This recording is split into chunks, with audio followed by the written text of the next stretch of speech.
as of 3 years ago, we were not seeing meth on the streets like we are now. We're seeing it on a daily basis.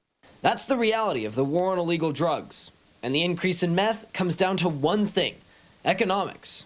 It's cheaper and it's easier to get. Last year created the perfect storm for astronomical increases in narcotic seizures. Not only were people struggling to cope with COVID, but according to state police, they noticed larger quantities of meth were coming from Mexico, instead of the typical smaller quantities that often came from people's homes. Meth becoming the drug of choice for some, because the continued crackdown on opioids has made those drugs harder to get.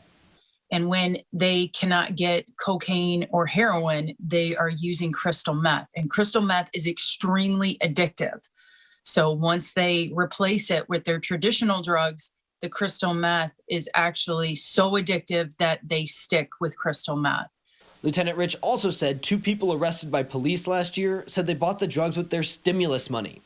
Adding to the problem, the pandemic has made treatment more difficult to access. And we know that the longer people have to wait for these issues, that the more likely they are to go back to using. Barry Schmidt of the Bay County Prevention Network says the numbers don't surprise him. The opioid issue ended up exploding.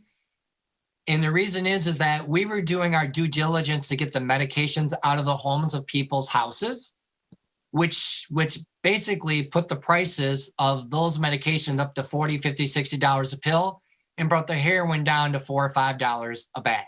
According to state police, there were 100 arrests last year that seized narcotics. Trevor Sahaki, WNEM, TV5.